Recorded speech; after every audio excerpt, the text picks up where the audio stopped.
Hello बच्चों, मैं L के सिन्हा ऑनलाइन क्लास में आप सभी का स्वागत करता हूं। जी हाँ, तो आज हम कक्षा 10वीं में विज्ञान का एक नया अध्याय पढ़ने जा रहे हैं। जी हाँ, इससे पहले मैं आप लोगों को पारिस्थितिक तंत्र के बारे में बताया था, तो आज हम उस पारिस्थितिक तंत्र का दूसरा भाग लेकर आए। अध्याय 5, हमारा पर्यावरण। हमारे पर्यावरण में मैं आप लोगों को इससे पहले बता चुका हूँ पारिस्थितिक तंत्र में जैविक अजैविक घटकों के बारे में, जियोमास के बारे में। तो आज हम इसी कड़ी में एक सीढ़ी आगे बढ़ते हैं और आज जो वीडियो है उसमें बहुत सारे नोट्स हैं आपके, तो बिल्कुल कॉपी और पेन लेकर साथ में बैठे ताकि आप उनके प्रश्नों के उत्तर अच्छे से लिख सकें।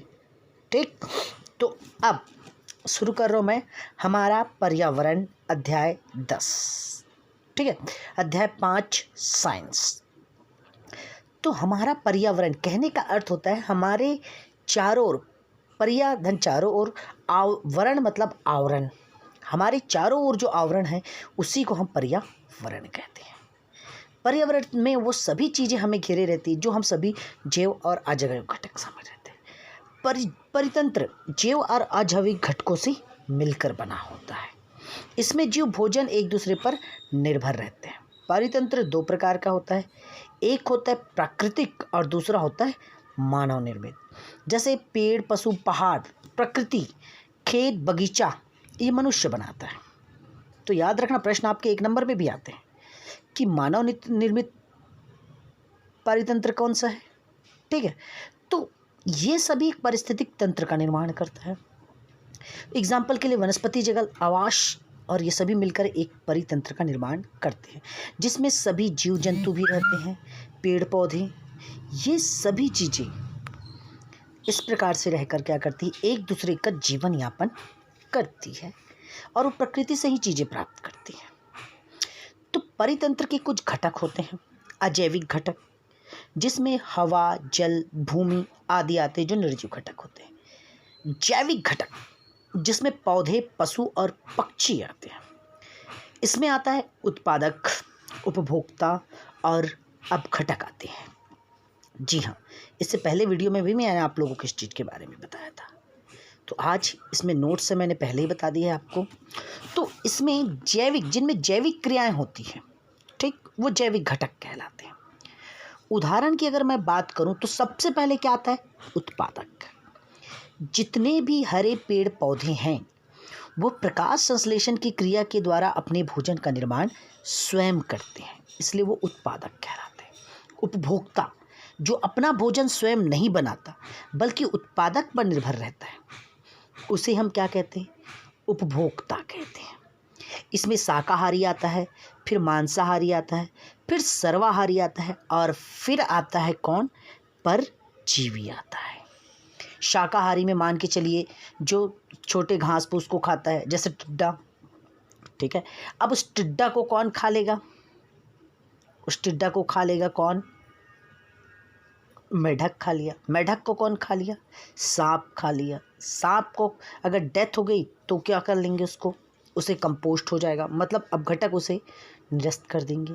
ठीक है, एग्जाम्पल, अपघटक में फफूंद और अन्य जीवाणु जो मरे हुए पेड़ पौधे या जीव जंतुओं को सड़ाकर अपघटित करके तोड़ देते हैं, उसे हम अपघटक कहते हैं।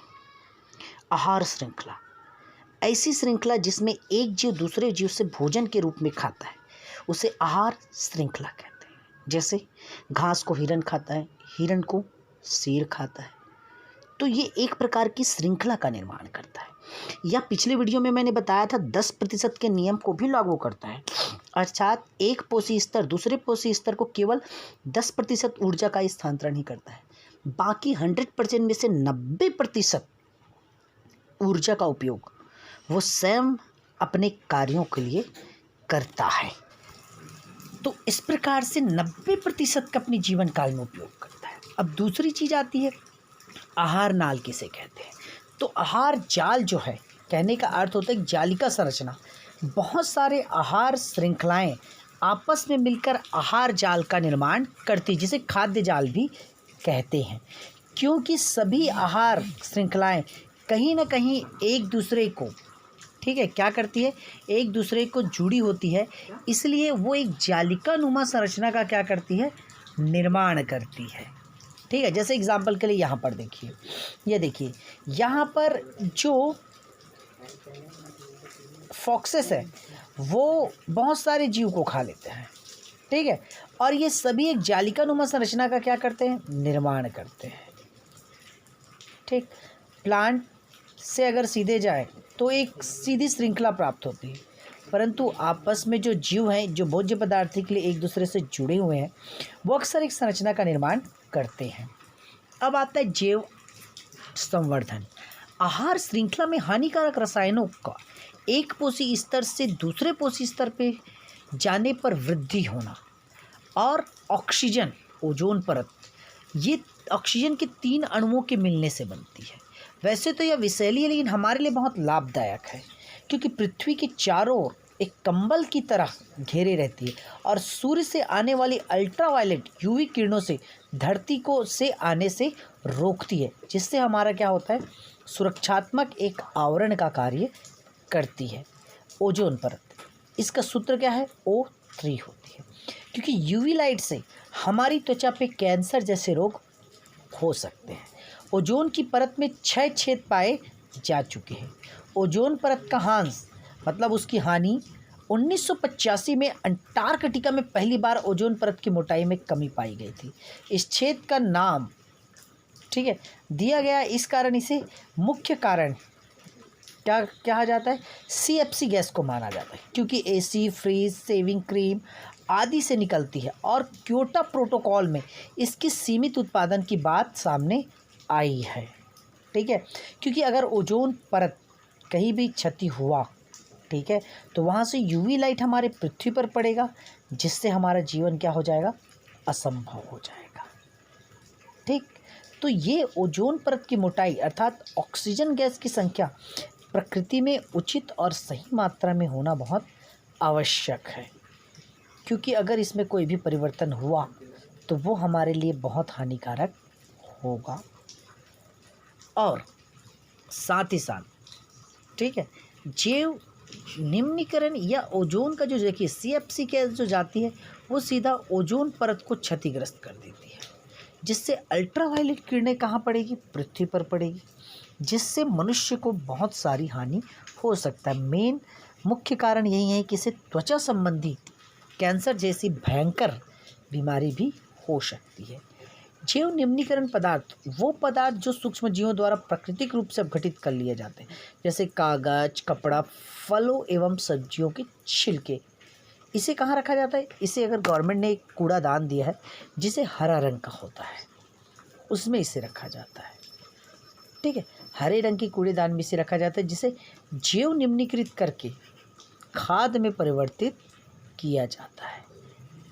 ठीक है, आप लोग अक्सर देखते होंगे कि आप लोगों के घर पे 2 प्रकार के कूड़ेदान रखे जाते हैं, एक रहता है हरा और दूसरा रहता है कैसा, नीला।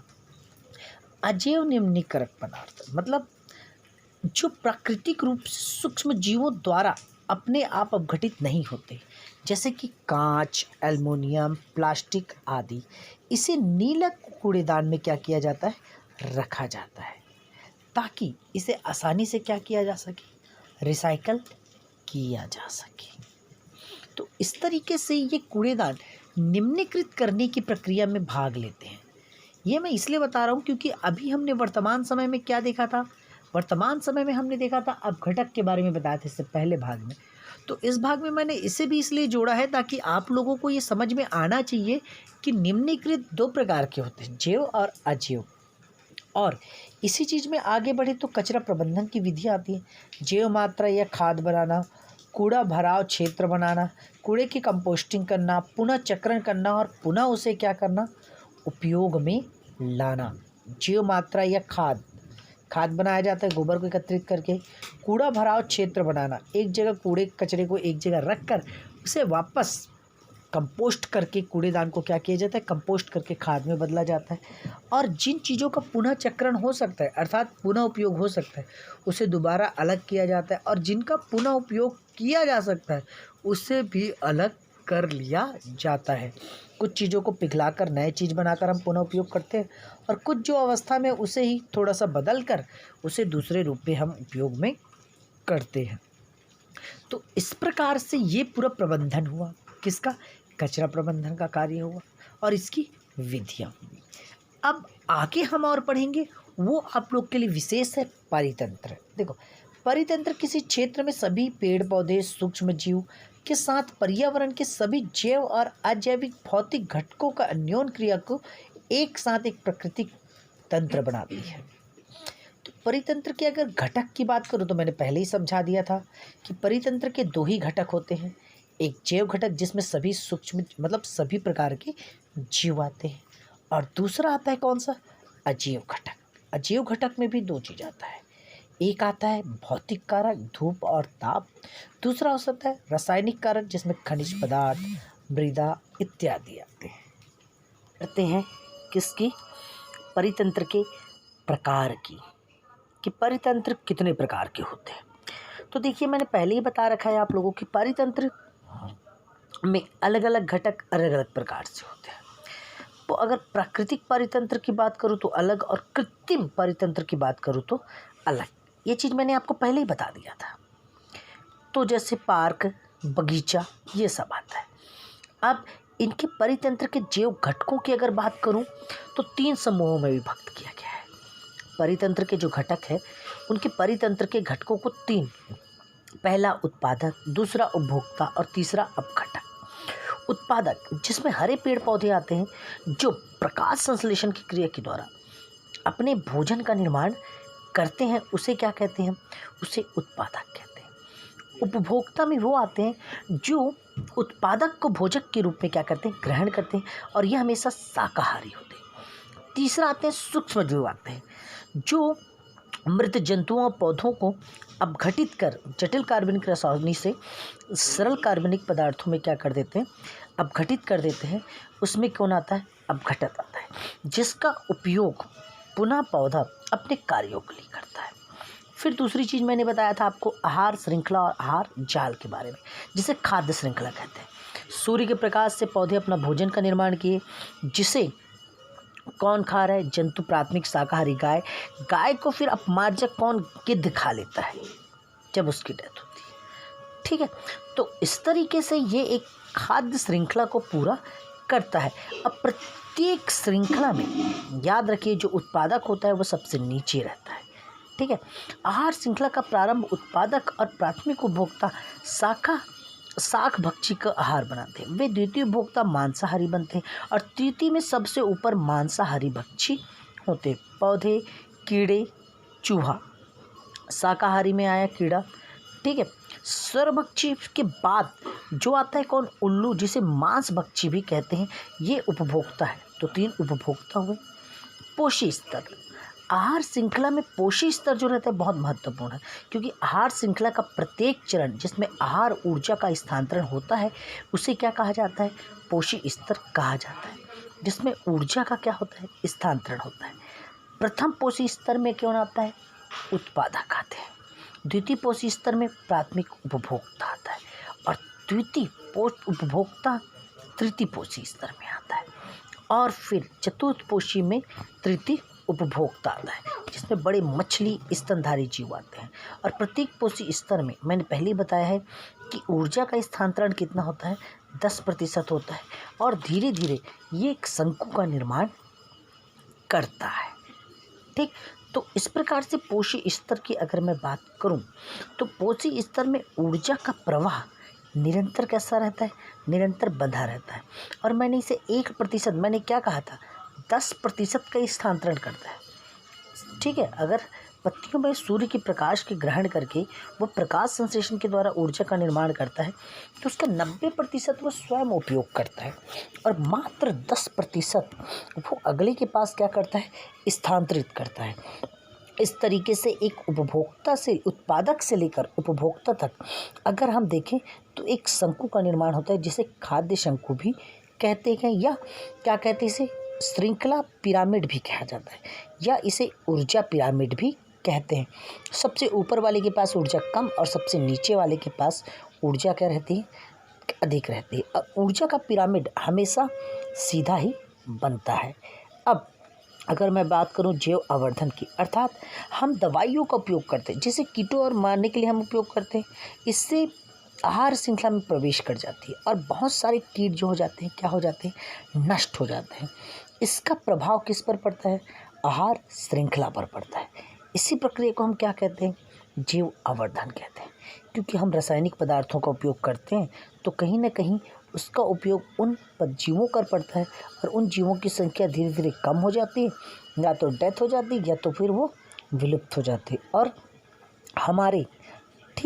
हमारे लिए भी वो कम हो जाती है। अर्थात क्योंकि यह आहार श्रृंखला में मनुष्य स्वास्थ्य पर है, अर्थात हमारे शरीर पर भी उन रासायनिक पदार्थों का क्या होता है, प्रभाव पड़ता है। क्योंकि वो जो रासायनिक पदार्थ हमने कीड़ों को मारने के लिए दिया था वो कहीं ना कहीं भोज्य पदार्थों से होकर मनुष्य के शरीर में भी प्रवेश करता है। ठीक, और इस तरीके से ये आहार जाल का भी निर्माण करता है। तो आप लोगों के सामने ये कुछ आपके प्रश्न हैं, जैसे ऊर्जा का पिरामिड किसे कहते हैं, पारिस्थितिक तंत्र किसे कहते हैं, ऊर्जा का पिरामिड सीधा होता है या उल्टा समझाइए, या 10% के नियम को समझाइए। इन प्रश्नों के उत्तर आपको लिखना है, ठीक है, क्योंकि ये इम्पोर्टेंट प्रश्न है बहुत और ये परीक्षा में आ सकते हैं। इन प्रश्नों को आप गृह कार्य करके आज का दिनांक लिखकर, ठीक है, अपने कॉपी पर नोट करके रख लेंगे, क्योंकि इन्हीं प्रश्नों के उत्तर इस वीडियो पे दिए गए हैं। और मैंने आपको पहले ही बताया था कि जैसे कि ऊर्जा का पिरामिड भी मैंने बताया कि ऊर्जा का पिरामिड प्राथमिक उत्पादक से उपभोक्ता तक किस प्रकार स्थानांतरित होता है उसके बारे में बताया था। दूसरा मैंने बताया था पारिस्थितिक तंत्र किसे कहते हैं। मैंने इस वीडियो के शुरू और इससे पहले भाग में भी परितंत्र और पारिस्थितिक तंत्र इकोसिस्टम के बारे में बताया था और उन दोनों में किस तरीके से संबंध है उसके बारे में भी बताया था। तीसरी बात यहाँ पर आती है कि ऊर्जा का पिरामिड हमेशा सीधा बनता है या उल्टा। मैंने अभी आपको इस वीडियो में ही समझाया है कि ऊर्जा का पिरामिड सीधा बनता है और हमेशा किस आधार पर सीधा बनता है, भार के आधार पर, आकार के आधार पर कि संख्या के आधार पर। ये 3 चीज़ें होती है और इन तीनों के आधार पर ये पिरामिड अलग अलग बनती है, ठीक। और 10% का नियम। तो आई होप सभी को समझ में आया होगा। आज के लिए बस इतना ही। Thank you very much.